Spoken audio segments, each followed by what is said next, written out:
The Dark Pheonix Saga is one of the most iconic X-Men stories ever written. So iconic that it has been adapted twice on the big screen and 3 different times in 3 separate X-Men cartoons. Now unfortunately, the 2 previously mentioned big screen adaptations were not received very well by audiences. They are often considered to be some of the worst X-Men movies ever made by fans. Now that Marvel has gotten the rights to the X-Men back, it is extremely likely that the X-Men will receive a reboot. This means we might be able to see a new adaptation of the Dark Pheonix Saga with this rebooted version of the X-Men.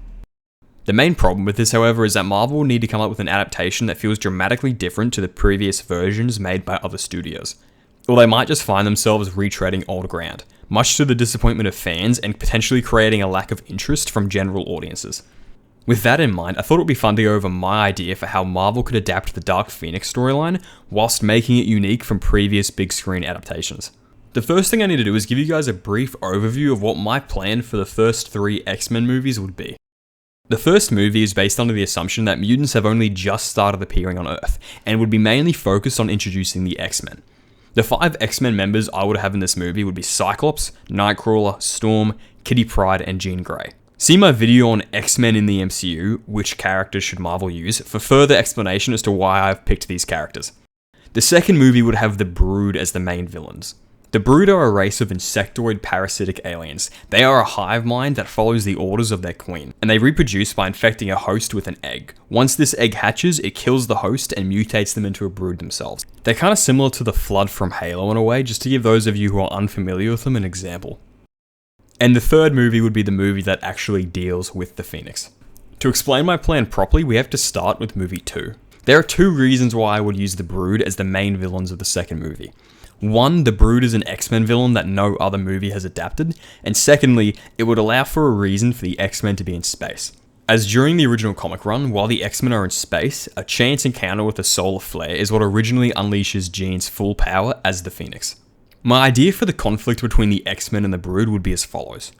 The Brood have recently started to appear on Earth as they want to infect more living creatures and expand their colony. Sightings of the Brood become a more and more frequent occurrence around the world, and since the mutant phenomenon is an issue that has only recently started, out of fear and hatred, the governments and humans of the world are quick to blame the Brood on the small population of mutants. Whether this is because they believe the Brood themselves are mutants, or that they are a result of a mutant's power, either explanation would work fine. This is what attracts the X-Men's attention to the Brood. Not wanting any more bad publicity for the currently hated and feared mutant race, the X-Men wish to deal with the Brood problem in an attempt to clear their name, and hopefully change the negative stigma around mutants. As the movie and conflict progress, the X-Men eventually learn that the Brood are in fact a hive mind species that follow the orders of one queen. The queen is discovered by the X-Men to be in space. Where in space is not super important. It could be the moon, it could be Mars, it could be outside of the solar system. The point is really to get the X-Men in space and have them fight the Brood Queen there. My idea is that the Queen and the main Brood nest would be close by to our solar system, having the relatively close proximity be the reason why the Brood naturally found Earth. Whilst in space, the X-Men are battling the Brood, as the Brood themselves actually do possess technology such as warships, believe it or not. During the battle, a solar flare passes by. The X-Men are directly caught in this, but thankfully they are protected by being inside either their own ship or one of the Brood's warships. This is what causes Jean to unlock the Phoenix powers, and as a result of the current conflict and lack of control of her new immense power, she accidentally annihilates the Brood's entire home world, causing the mass genocide of the entire species. Jean is horrified by this, and composes herself long enough to implement a series of psychic barriers that cut her off from accessing her new powers. This would mark the end of the movie, with the X-Men returning home, with there being a sense of uneasiness over what just happened. The beginning of the third movie would show that Jean is still quite traumatized over what happened with the Brood, and finds herself actively scared of her own powers. A third-party group have also learnt about the events of what happened in space, this being the Hellfire Club. The Hellfire Club decides they want to use the power of the Phoenix for themselves, and believe they can safely extract this power from Jean via their own telepathic mutants.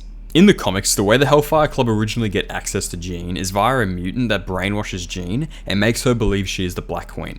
I think this is a storyline that's a little bit weird, mainly the kind of kinky get-up the story has Jean Grey in, which is something I understandably don't think parents of children react well to, so instead of following this story, I'm going to scrap it, and instead use Emma Frost as the one that gets in Jean's head via her telepathic abilities. Now normally this is something that wouldn't work. Jean would feel the presence of someone else's mind in her own head. However, the addition of the recent psychic blocks Jean has implemented in her own mind to contain the Phoenix powers both weakens her powers and prevents her from noticing the presence of another telepath. After a bit of meddling in Jean's head, Emma convinces her to meet them at the Hellfire Club. The telepaths at the Hellfire Club put Jean to sleep and begin trying to extract the Phoenix power, under the lead of Emma Frost. The first thing they do is remove the psychic barriers Jean set in her mind that prevent her from accessing the Phoenix power. Whilst the extraction process of the Phoenix is underway, the X-Men realize what is going on and confront the Hellfire Club in an attempt to rescue Jean. During this fight, the commotion causes Emma Frost to lose her concentration and Jean awakens. With the psychic blocks no longer in place, the Phoenix immediately emerges again, wiping the floor with the Hellfire Club in an instant. Jean is not mentally stable upon awakening, and the Phoenix starts to attack the X-Men. After a small fight, Jean is able to slowly compose herself and gains control of herself and her powers once again. With the help of Professor Xavier this time, Jean once again implements the psychic barriers in her head, but this time she is aware that they are not a good long-term solution to the Phoenix problem. The X-Men are relieved to have Jean back, but this peace does not last for long, however. Almost as soon as the X-Men return to their mansion, they along with Charles Xavier are teleported onto a spaceship, a Shi'ar spaceship.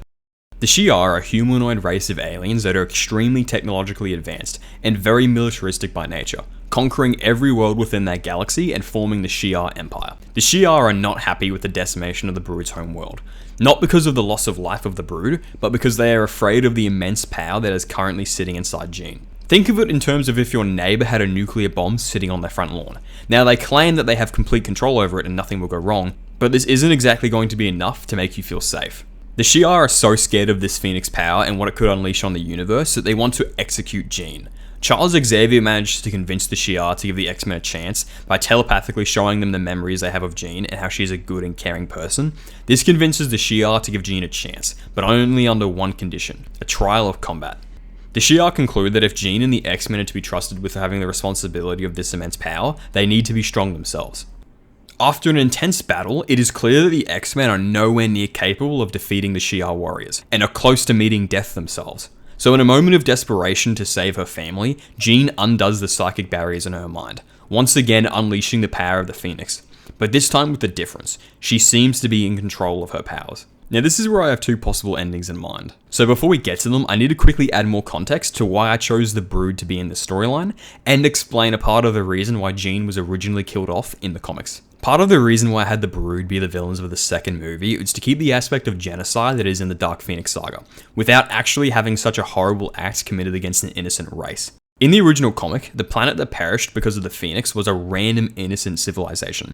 And the original writer of the comic, Chris Claremont, has gone on record saying that a part of the reason that Jean died at the end of the original storyline was because Marvel editorial believed it would not be possible to redeem a character that had committed a genocide, whether it was a deliberate action on their part or not, and that there needed to be some sort of punishment for Jean as a character. So with that in mind, let's go over my two possible endings for this movie and this Phoenix Saga in total. The first is just like the ending in the comics. Jean uses her powers to sacrifice herself in order to stop the current conflict and prevent the issue of the Phoenix causing more mass destruction.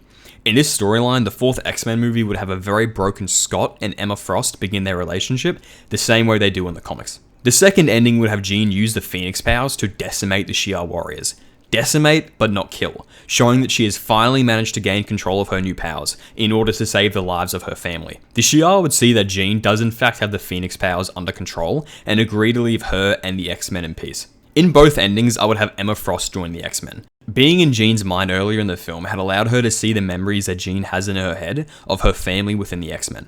And seeing all the destruction that was almost caused as a result of her, and depending on the ending used, either seeing the death of Jean and feeling responsible, or if Jean lives, still feeling responsible for her almost losing her life. Emma Frost changes and ends up joining the X-Men for the fourth film. Now I would pick the second ending, as I think it has the added benefit of going against audience expectations.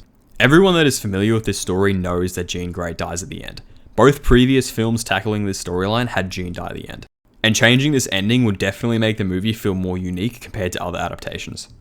Now, one thing that is very important for the success of this film is that the scenes of Charles and Emma Frost looking at the X-Men and Jean's memories of the X-Men being a family, that the X-Men do actually need to be a family. I'm not a writer, so I'm not going to try to write dialogue or tender scenes between the X-Men members here, but it is very important that these characters actually feel like a family, or these scenes will not work.